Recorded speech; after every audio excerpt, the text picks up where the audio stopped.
Então, gente, voltando aqui para a segunda parte dessa aula, a gente queria conversar agora com vocês sobre uma maneira de enxergar o teste T como um modelo, como parte, na verdade, de um modelo linear que é mais geral, né?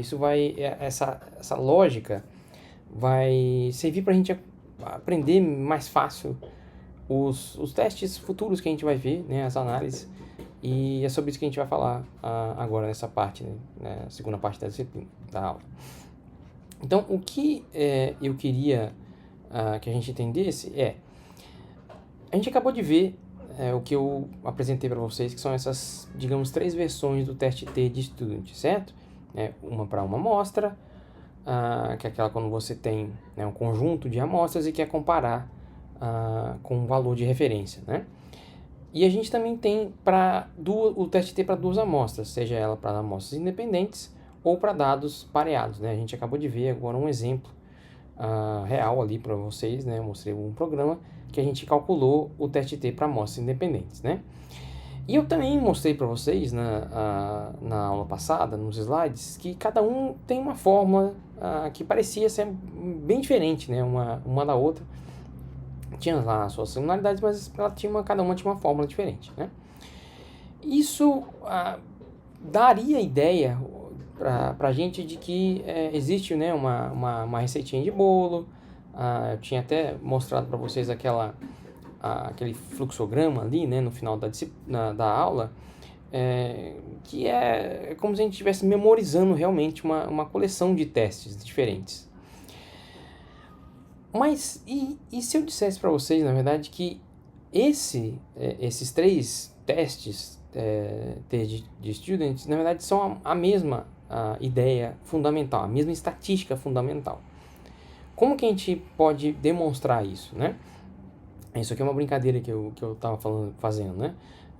Então a gente começa com aquela ideia lá no começo da disciplina que médias amostrais são estimadores não enviesados de médias populacionais, né? A gente viu isso na aula falando sobre, inclusive, estimadores pontuais, né? Intervalares. E aí agora a gente descobriu nessa aula de teste T que a gente pode comparar a média de duas populações. A gente também viu que existem vários tipos de teste T, né? São pelo menos 3 tipos de teste T.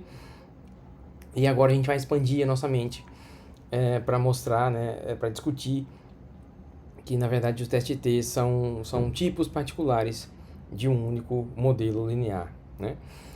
Isso eu espero que exploda a cabeça de vocês da mesma maneira que explodiu a minha quando eu aprendi isso, né? Então vamos lá. O que eu queria fazer nessa parte da aula é simplesmente revisitar o teste T sobre a ótica de um modelo linear, certo? Porque assim a gente vai descobrir, na verdade, que todos esses tipos de teste T diferentes são, na verdade, um mesmo modelo linear. A gente pode escrever eles, inclusive, da mesma maneira, certo?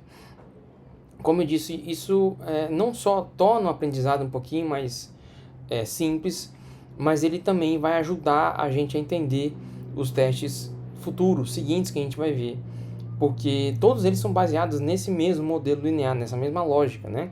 Então, por exemplo, quando a gente estiver vendo a nova, né, análise de variância, a gente vai ver que é a mesma coisa, inclusive os pressupostos são os mesmos, né? Então isso vai facilitar a nossa vida, tá?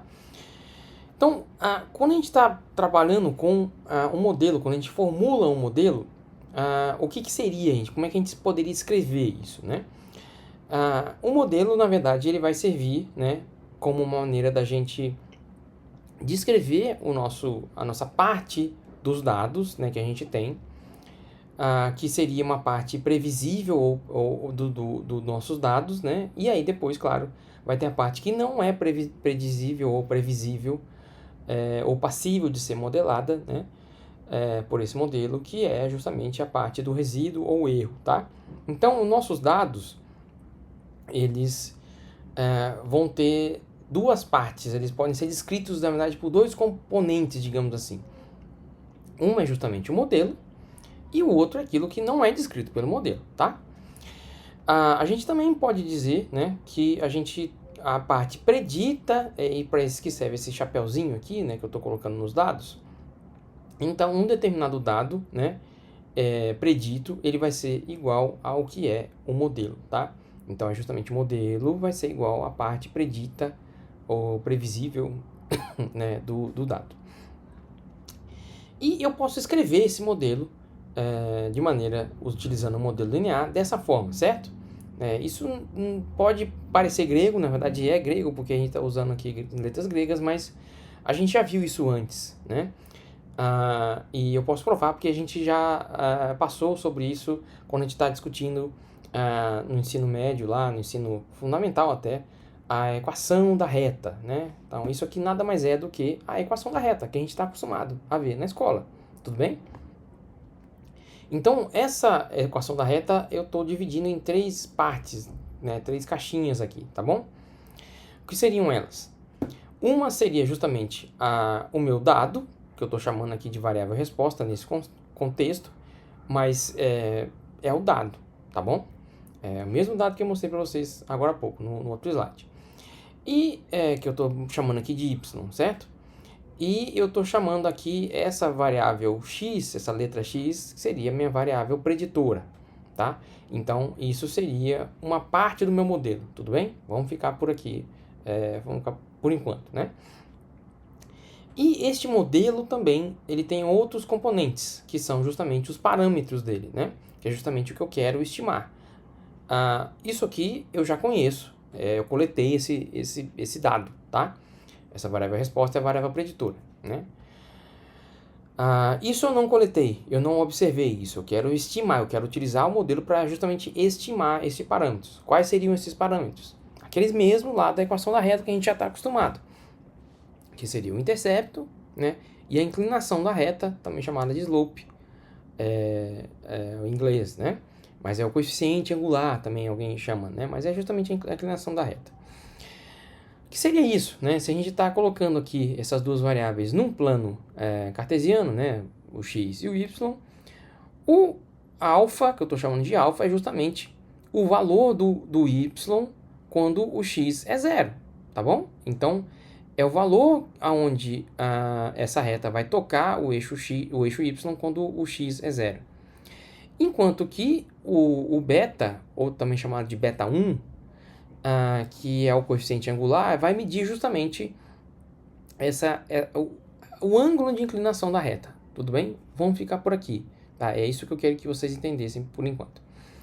Então a gente pode entender esse modelo, né, também dessa forma. A gente calcula o modelo como eu mostrei para vocês e a gente descreve ou pode calcular, na verdade, ou estimar o resíduo ou a parte que não é descrita pelo modelo dessa forma, né? Ou seja, é tudo aquilo que restou do dado que não é predito pelo modelo, tudo bem?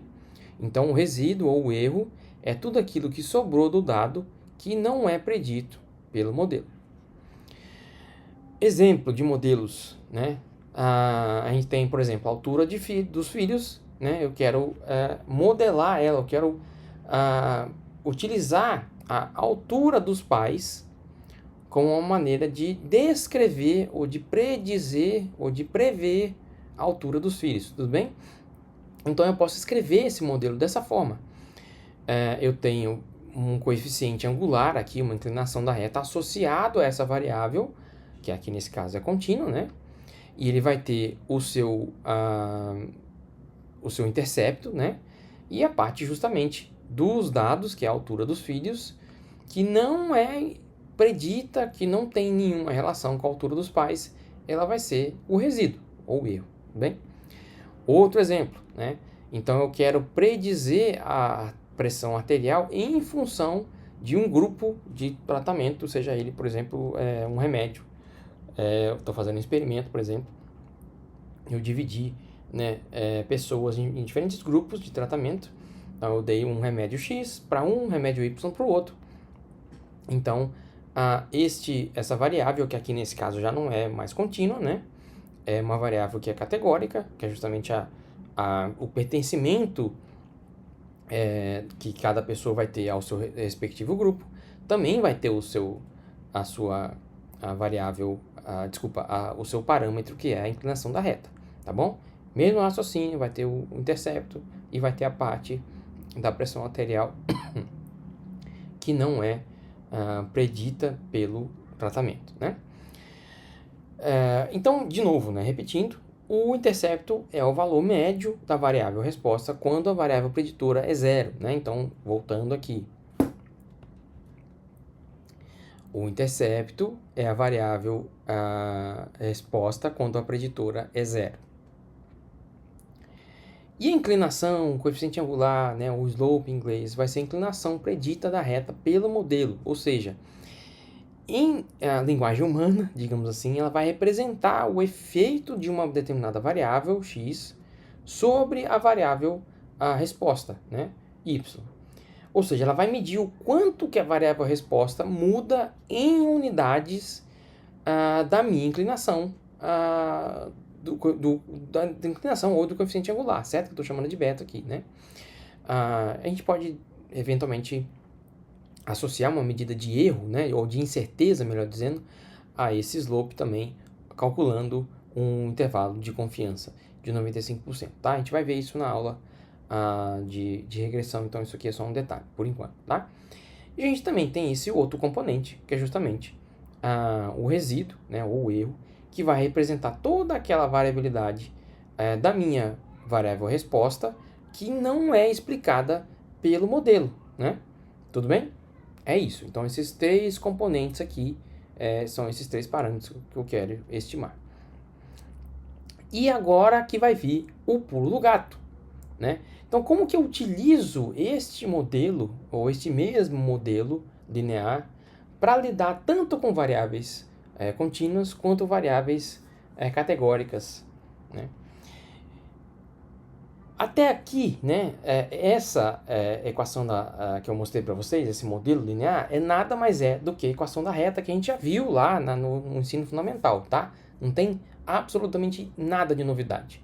Eu só estou relembrando vocês, porque eu tenho certeza absoluta que vocês lembram disso da oitava série, tá? Então, aqui, o que seria justamente, né, a grande vantagem dessa maneira, né, de modelar os dados, é que no modelo linear, essa variável preditora que eu estou chamando de x, ela não precisa ser numérica, né? Como assim ela não precisa ser numérica? Ela não precisa ser contínua, né? Lembrem que eu dei dois exemplos para vocês aqui, né?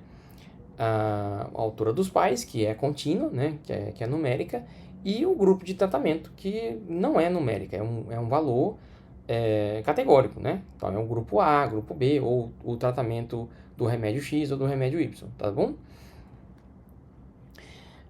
Então, para lidar com esses preditores que seriam categóricos, o que a gente, como nesse caso aqui, nesse exemplo que eu mostrei para vocês, que é o grupo tratado, a gente vai utilizar uma ferramenta que é chamada de variável dummy, tudo bem? A gente vai ver que ela tem outros nomes lá, mas a gente vai, digamos assim, a gente vai utilizar essa ferramenta para desmembrar essa variável categórica, tá? Então, por exemplo, se a gente tiver dois grupos, ou seja, eu tenho um grupo controle e um grupo tratado, ou seja, um grupo que vai receber um placebo e um que vai receber o meu remédio que eu estou interessado, né? Então, a gente vai criar uma variável x que vai assumir o valor zero para um determinado grupo, que eu estou chamando aqui de controle, né? Que vai ser o meu grupo de referência, e vai receber o valor 1 sempre que eu não tiver o grupo controle, ou seja, se uma determinada unidade amostral tiver atribuída a um tratamento, ela vai receber o valor 1 para essa variável x, tá? Então, por que eu preciso disso? Porque eu não consigo utilizar palavras, né, tratado, né, para fazer matemática. Então, eu preciso utilizar eu preciso traduzir esse grupo, essa variável categórica, numa variável que pode ser calculada. Eu posso fazer matemática com ela, tá? E é para isso que serve essa variável dummy, né? Ela nada mais é do que um tradutor, né? Ela não é nada mais do que isso, né? ela vai servir justamente quando a gente tem variáveis que são categóricas do tipo um grupo de tratamento, ou sexo, ou local, né? Porque, como eu acabei de dizer, a gente não pode usar a palavra tratamento numa equação, né? E multiplicar ela por um parâmetro do meu modelo, que é justamente o que eu mostrei para vocês no exemplo ali, né? O beta. Então, eu tenho que, de alguma maneira, traduzir isso para que ele se encaixe numa equação matemática, e ela pode ser entendida pelo modelo linear, né? E essa variável dummy é justamente esse tradutor, né? Permitindo que a gente utilize esses preditores categóricos em modelos matemáticos, como o modelo linear, tá bom? Então, uma outra maneira de chamar essa variável dummy, que vocês vão ver em alguns livros, né, que tratam disso, é variável indicadora, né? Essa talvez seja o nome mais comum, mas ela pode ser chamada também de variável binária, também é menos comum, ou de variável fictícia, que também é um pouco mais comum, né? Ela é mais comumente chamada de variável indicadora, e talvez seja esse o nome que eu vou utilizar aqui, né? Ou variável fictícia, né? Porque ela justamente vai ser essa variável numérica que vai representar uma informação categórica, tá? É para isso que ela vai servir, né? Então, a gente vai utilizar uma codificação binária, ou seja, 0 e 1, para descrever o pertencimento, né, da unidade amostral a um determinado grupo, tá bom? Que seriam níveis de um fator, níveis dessa variável categórica, né? Então, a primeira coisa que a gente tem que fazer é escolher um grupo de referência, tá? Então, isso vai ser um dos níveis do meu fator, ou seja, um dos meus níveis da minha variável categórica, que vai ser a base de comparação, tá? Isso é totalmente arbitrário, isso é bom que fique claro, mas isso de alguma forma ela vai afetar a interpretação dos resultados. A gente vai ver um exemplo disso prático naquele programa, né, que eu mostrei para vocês. E quando a gente está trabalhando, por exemplo, com experimentos, né, que tem um grupo controle, este grupo controle geralmente é utilizado como grupo de referência, tá bom? Então, uma vez que eu escolho esse grupo de referência, o que eu tenho que fazer? Né, eu tenho que atribuir esse código, né, 0 ou 1, a esse, como eu disse, para indicar esse pertencimento da unidade amostral ao determinado grupo, tudo bem? Então, isso vai transformar essa variável categórica, né, vai fazer com que essa variável categórica se torne um número, né, 0 e 1, né, que vai poder, então, ser usado na equação do modelo linear. Então, aqui é justamente como se essa variável ela tivesse ligada ou desligada, né, para indicar que uma determinada unidade amostral ela faz parte ou não de um grupo de referência, aqui nesse caso, né, utilizando só variáveis binárias, tá? Vamos ver um exemplo, né? Imagina que eu quero testar, né, o efeito de um suplemento para dieta de ratos. Eu quero fazer um experimento para isso, tá? Então, eu vou dividir esses ratos, né, um conjunto de ratos, em um grupo controle e um grupo que vai receber esse suplemento, né? Então, eu tenho aí dois grupos, pelo menos, tá? Um grupo controle e um grupo de suplemento. E eu quero medir, né? A maneira como eu vou medir a eficiência desse suplemento é medindo o peso desses ratos, né? No final desse tratamento, o peso em gramas. Então, eu tenho aqui o rato, né? A indicação, né, do rato, que é o rato 1, ele vai pertencer ao grupo controle, e eu tenho lá o peso final dele. Esse rato 2 também pertence ao grupo controle, e eu tenho aqui o peso respectivo. O rato 3, ele pertence ao grupo suplemento, tem o peso respectivo, assim por diante. Então, aqui, o que a gente tem? Se a gente quiser transformar essa variável que eu chamei de grupo numa variável indicadora ou em variável dummy, eu vou ter que o rato que está no grupo controle, ele vai receber 0, né? Tá aqui. E o rato que for do grupo suplemento, ele vai receber 1 nessa nova variável, né? Tá bom? Então, aqui eu vou utilizar, na verdade, o que o teste vai fazer, ele vai utilizar essas duas variáveis aqui, né? Para construir o meu modelo linear, tudo bem? Então a gente vê um exemplo, né, de uma construção de uma variável indicadora ou variável dummy para quando a gente tem dois níveis, né, ou seja, uma variável binária, né? Então eu tenho aqui, por exemplo, sexo masculino e feminino, né? Então eu consigo destrinchar esse sexo, essa variável sexo, em masculino. Então, se uma determinada unidade amostral ela é masculina, eu dou um valor 1. Se ela não for masculina, eu dou o valor 0, né?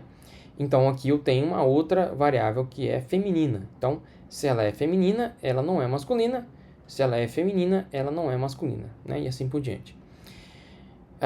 E aí, o que acontece? Né? Olha só, e aqui talvez seja o grande pulo do gato, tá? Como é que funciona a interpretação do modelo quando a gente insere essas variáveis indicadoras na nossa equação. Então, imagina que a gente está modelando a nossa variável, a resposta, que é o peso final aqui, né? Então, eu tenho lá o meu modelo linear, tranquilo, né? O intercepto mais a variável que vai indicar, né, o coeficiente angular, multiplicado pela minha variável, que é essa nova variável, como eu mostrei para vocês, que é o suplemento dummy, né? Que é justamente essa variável aqui, certo? Ela tem valores 0 e 1. Ela assumiu valores 0 e 1. O que acontece, né, se a gente tiver valores 0 e 1 nessa variável suplemento dummy, né? Então, para um rato que tiver, ou que fizer parte, na verdade, né, do grupo controle, essa equação, se a gente trabalhar com ela, ela vai se tornar isso aqui, né? Se a gente trabalhar com a aritmética aqui, né? Eu vou ter o peso final do controle vai ser igual, né, a o intercepto mais beta vezes 0, né? Eu não disse para vocês que o controle ele vai ser 0 no suplemento? Olha lá, 0. Então, se eu multiplicar o beta por 0, o que eu tenho? 0, né? Então, o peso final do grupo controle vai ser justamente o intercepto, vai ser o alfa, vai ser igual ao intercepto, né? E o que é o intercepto? Justamente a média do grupo referência, né? Que é justamente o controle. Então, isso prova para a gente que essa, digamos assim, essa reformulação, né? Essa ferramenta aqui que eu estou colocando, que eu estou chamando de variável dummy, ela funciona, tá? Para isso que serve justamente esse slide, tá? E o que acontece quando o rato ele vai pertencer ao grupo tratado, que eu estou chamando de suplemento? Então, nesse caso, ele vai receber o número 1, né? E a equação aqui vai ser, né, o peso final desse grupo, ele vai ser alfa mais beta vezes 1. Beta vezes 1 dá o quê? Beta. Então, tá aqui, né? O peso final é igual a alfa mais beta. Então, quer dizer que a média do grupo suplemento é justamente a média do controle, que eu acabei de descobrir aqui, que é igual a alfa mais o valor de beta, que é justamente aquilo, né, que a gente vai estimar do modelo, que é a influência desse tratamento, né, no meu peso final. Tudo bem? Ficou claro, gente? Olha lá. Então, nesse caso aqui que eu tenho um valor, né, tenho dois grupos, né, um grupo tratado e um grupo controle. Isso significa que o coeficiente beta, né, ele vai representar justamente a diferença entre a média do grupo, que é 1, e a média do grupo 0, ou seja, a média do suplemento e a média do controle, né? Por que eu sei isso? Justamente eu estou simplesmente trabalhando com essas equaçõezinhas aqui, tá? Então, o beta vai ser a média do suplemento menos a média do controle, né? Então, o que eu acabei de descobrir? Olha só, né? Mind-blowing, de novo, né? Para fazer um teste T para amostras independentes, isso equivale a você fazer um teste T para amostra independente para ver se a média dos dois grupos são iguais, né? Então, se a hipótese nula é que o suplemento é igual ao controle, isso é exatamente idêntico, né, matematicamente, né, eu acabei de mostrar para vocês, a você ter um modelo linear em que você testa se o coeficiente da variável dummy, que é justamente esse coeficiente aqui, é igual a 0 ou não, tá? essas duas maneiras de enxergar esse mesmo problema são idênticas matematicamente, tá bom? Então, isso aqui que é justamente a nossa hipótese nula de um modelo linear, tá? Que a gente vai ver se repetindo várias e várias vezes a partir de agora numa regressão ou numa nova e assim por diante, tudo bem? Como é que eu represento isso? Eu acho que fica mais claro se a gente colocar isso num gráfico, né? Então, isso aqui são duas maneiras de enxergar a mesma coisa, só que utilizando dois dados diferentes, né? Então, eu tenho aqui o valor de referência, né? Aqui é a média de um determinado grupo, que seria o meu intercepto, né? E eu tenho aqui os dados de um grupo, né? Digamos assim, seria o grupo controle, né? Então, aqui tem a média dele aqui. E aqui eu tenho o outro grupo dado, cada pontinho desse aqui é uma unidade amostral de um seguro do grupo, digamos assim, um grupo tratado. Então, tem aqui a barrinha mostrando qual que é a média desse grupo tratado. E aqui se eu ligar as médias desses dois grupos, eu não construo uma reta, né? Se eu calcular a inclinação dessa reta, eu vou ter justamente, né, o meu coeficiente angular, que é justamente o beta. Tá bom? E aqui é a mesma coisa para mostrar para vocês, né, que aqui eu tenho, né, uma variável que é zero, né, aqui está mostrando, né, um indicador que é zero, que é justamente a variável dummy ou indicadora, e ela, quando ela é 1, né, então eu tenho aqui um grupo que vai ter a sua média 3.3, e aqui o outro a nível desse fator, cuja média vai ser 7.5. Se eu ligar essas duas médias por meio de uma reta, né, eu posso ter a inclinação dessa reta, eu posso calcular isso, né? E nesse caso aqui vai ser justamente, nesse exemplo aqui vai ser 4.2, tá bom? Então 3.3 vai ser justamente a média, olha lá, que é o intercepto, é igualzinho a esse valor aqui que é a média do grupo referência, mais a inclinação dessa reta aqui, né? Como que eu cheguei nesse valor? Como que a gente calculou esse valor? Calma, a gente vai ver isso especificamente na aula sobre regressão. Aqui eu queria que vocês entendessem simplesmente a lógica disso, tá bom? E o que acontece se a gente tiver mais de dois grupos, né? Como é que a gente lida com isso, né? Numa variável categórica com mais de dois grupos? Como é que a gente transforma isso numa variável indicador, uma variável dummy, né? Então, a beleza dessa abordagem é que a gente consegue usar isso para qualquer número de grupos, né? Então, a regrinha é, se eu tiver um número K de grupos, ou seja, por exemplo, 3 grupos, eu vou ter uma variável que ela pode assumir um nome de controle, um tratamento A, um tratamento B, tá bom? A regra é, eu sempre vou precisar de K menos 1 variáveis dummy para descrever essa variável, tá bom? Então, utilizando esse exemplo aqui, eu vou pegar o controle como referência e vou fazer uma variável dummy, né? Então, se eu tenho 1, 2, 3 grupos, eu tenho 3 menos 1, olha lá, estou aplicando essa regra aqui, eu vou precisar de duas variáveis dummy para descrever essa variável que tem dois grupos, ou seja, eu vou ter um tratamento A, ele vai ser 1 se o grupo de tratamento for A e 0 se for o contrário. E o tratamento B, ele vai ser 1 se o tratamento B for 0 desculpa, o trat B, né, essa variável chamada que eu estou chamando de trat B, ela vai ser 1 se o tratamento for B e 0 se for o contrário. E aí, tá, tudo bem, mas e o controle, né? Como é que a gente fica? O ponto é, se a gente tiver 3 níveis, né, controle, tratamento A e tratamento B, a gente só precisa de duas colunas, ou seja, duas variáveis para descrever ela, porque o controle ele vai ser identificado quando eu tiver 0 e 0 nessas duas colunas, né? Então, se eu tiver 1 aqui, ele vai ser inegavelmente identificado como tratamento A. Se eu tiver 1 nessa segunda coluna, ele vai ser identificado como tratamento B. E se ele tiver 0 nas duas, né, ele vai ser identificado como controle, tá? Essa é a grande mágica dessa abordagem, tá? Isso que eu queria que a gente entendesse aqui, né? Então, o que acontece nesse caso, em termos de formulação do modelo? Né? Vou ter não uma variável, mas duas, né? Cada coluna dessa aqui vai ser uma variável, certo?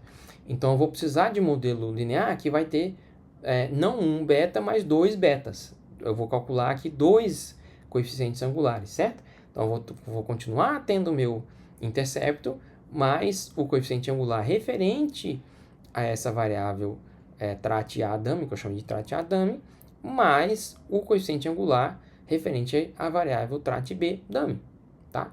Então, essa aqui vai continuar sendo a média do meu grupo referência, que eu aqui eu assumi como sendo o controle. Esse parâmetro aqui, que é o beta 1, vai ser a diferença entre o tratamento A e o controle, que é justamente a referência, e o beta 2 vai ser a diferença do tratamento B e o controle, tá? Isso aqui, se a gente entender isso, acreditem, isso é muito simples, tá? Essa lógica, essa ideia. Se a gente entender isso aqui, a gente vai tirar de letra as próximas aulas, porque isso nada mais é do que o cerne, né, de uma variável, de uma análise de variância, tá? Isso nada mais é do que a maneira como uma análise de variância funciona, tá bom, gente? Vamos entender isso melhor? Né? Vamos com um exemplo aqui, tá? Então, imagina que eu estou querendo comparar se o teor de sódio, né? Então, o teor de sódio, deixa eu mudar aqui. Então, teor de sódio, olha só como é que a pergunta de novo é importante. Teor de sódio é a minha variável resposta, tá? Então, isso é o que eu quero testar. E eu quero ver se essa variável aqui, essa grandeza, ela é diferente entre duas marcas de sopa. Então, marcas de sopa é a minha variável, tá? Preditora.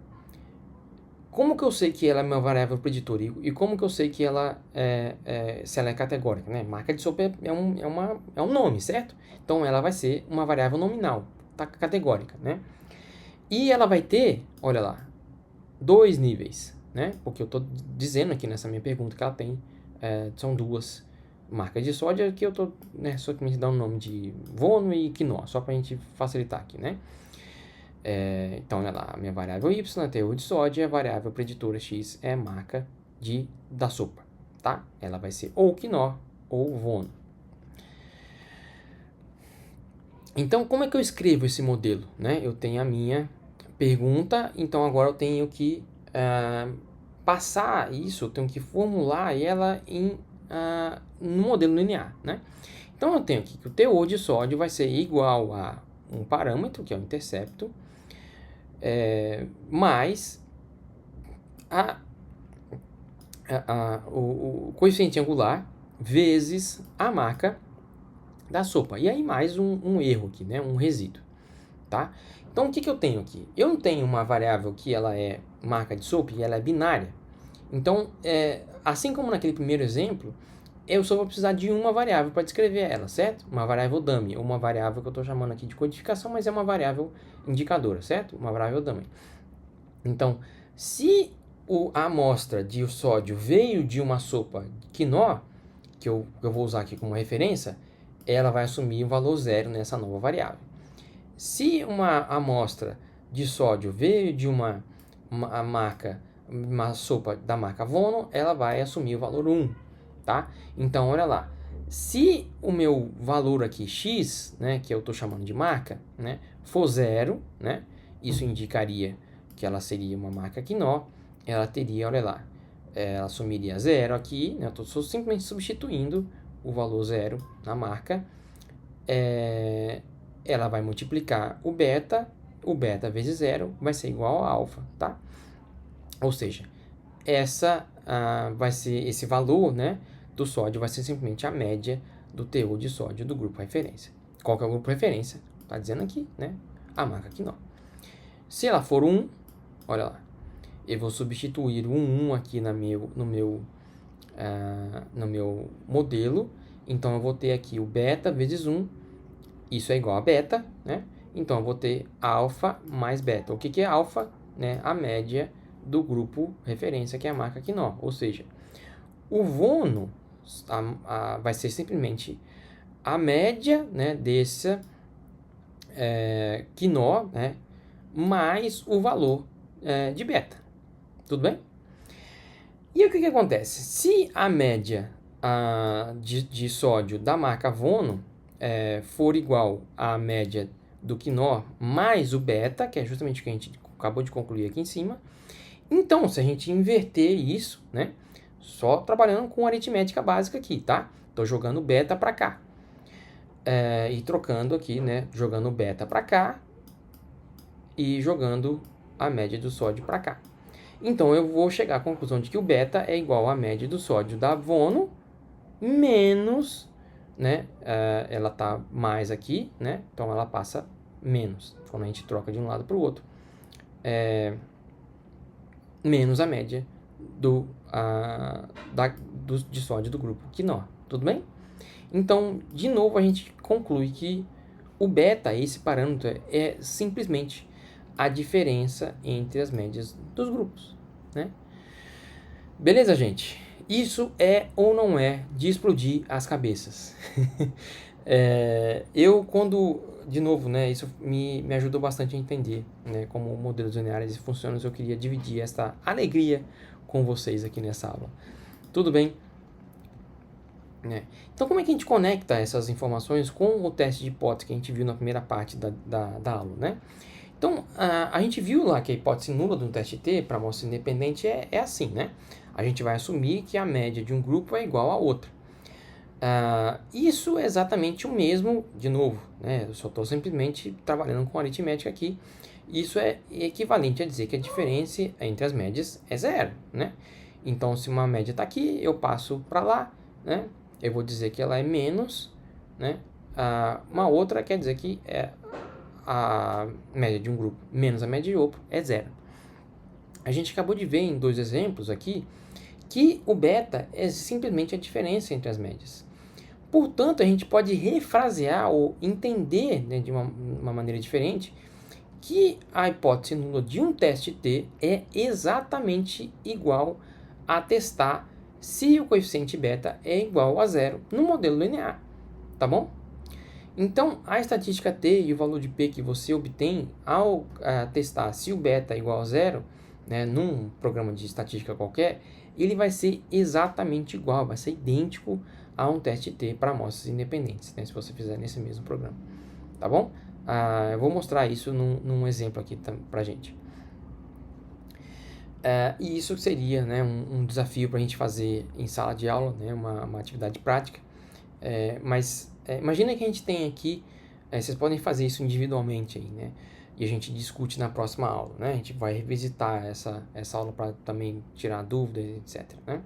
Então imagina que você encontra uma situação em que pesquisadores testaram esse novo fármaco, né, para inibir o crescimento de tumores de ratos, né? Então ele fez esses pesquisadores fizeram um experimento e eles dividiram, né, esses ratos em 2 grupos, né, e um recebeu o fármaco, que é o tratado, e o outro recebeu o placebo, né.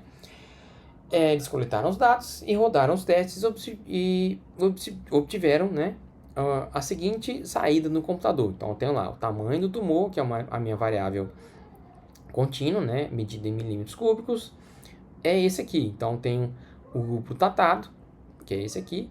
Então, aqui já dá para entender que o intercepto é justamente o placebo, tá?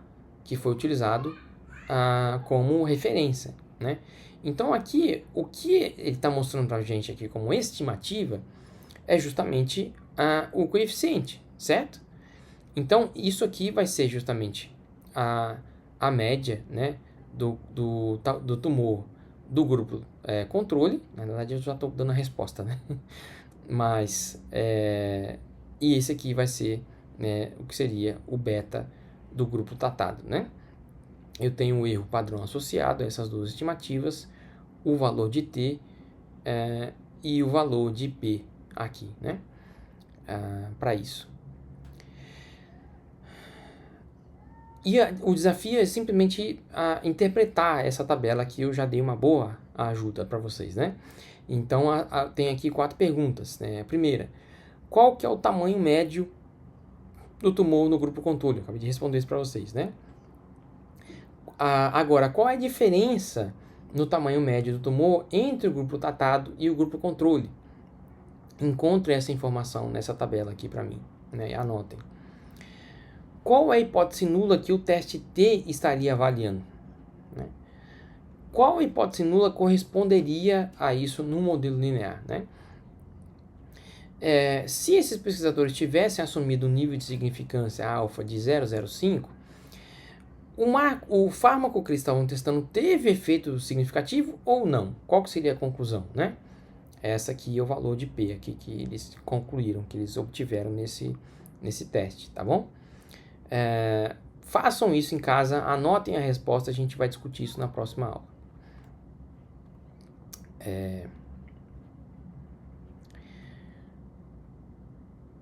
E aí, como é que fica então, né? A gente acabou de ver, no caso, como que a gente transforma, né, ou traduz um teste T para amostras independentes para um modelo linear, né? E o que acontece com o teste T pareado, no caso, né?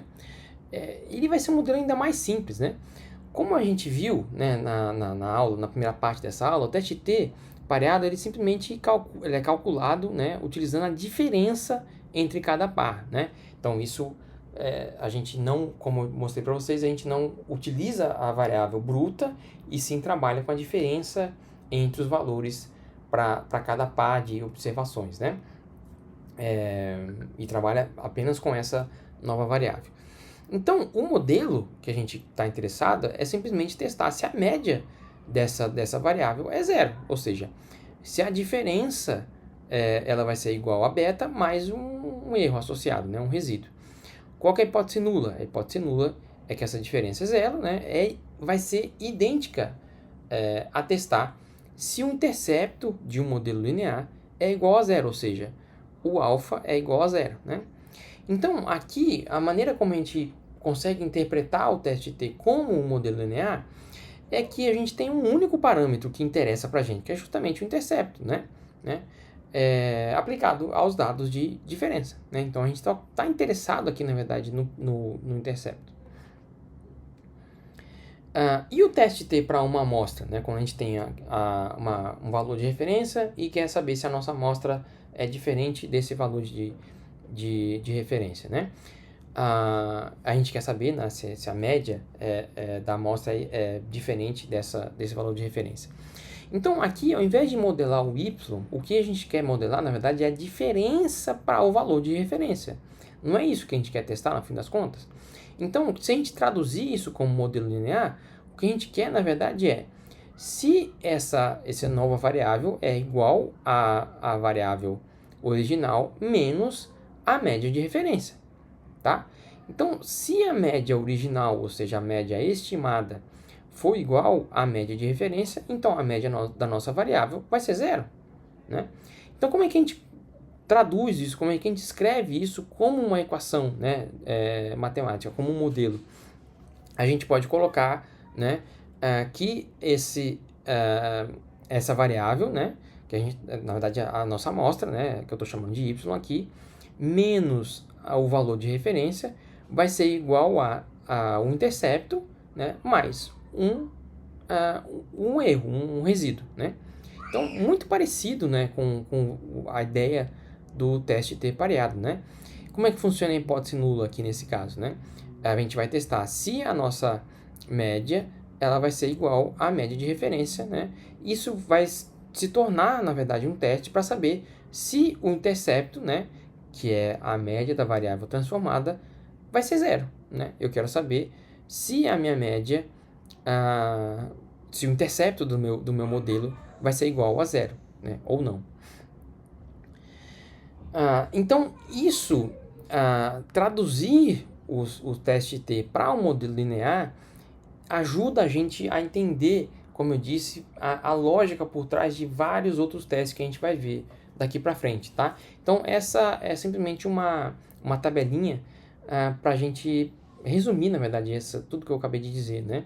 Se para o teste T para uma amostra, um teste T pareado e o teste T para amostras independentes, que que é o que a gente talvez gastou a maior parte do tempo, né?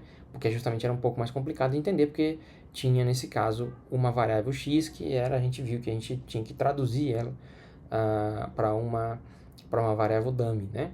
E no caso do teste T para uma amostra ou um teste T pareado, isso era mais simples ainda, tá bom?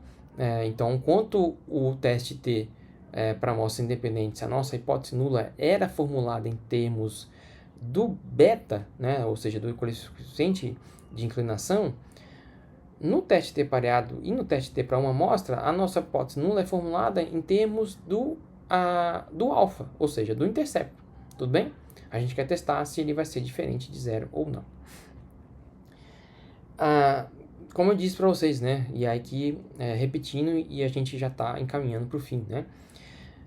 Se a gente tiver, ao invés de dois grupos, né? Como eu mostrei para vocês, ali, um grupo tratado e um grupo controle, por exemplo, né? Se a gente tiver um grupo tratado, A, tratado B e o controle, né? O que a gente pode fazer, né? É não pensar num outro teste a partir do zero, né? O que a gente faz é simplesmente adicionar uma outra variável dummy como um preditor no nosso modelo linear, como a gente viu um exemplo, né? Aqui. Então, isso é exatamente igual a uma nova, que a gente vai ver em algumas aulas futuras, né? E se a gente quiser comparar dois grupos agora, né? E controlar para o efeito de uma variável confundidora, que eu medi lá no campo ou no meu estudo, por exemplo, a idade do paciente, né? O que eu faço é simplesmente adicionar essa variável preditora ao modelo, né? Então eu vou ter aqui a minha variável, que é o grupo, né? Sei lá, o grupo experimental, e aqui eu vou ter a idade, que é uma variável contínua. Isso é o equivalente a uma ANCOVA, né? Uma análise de covariância, né?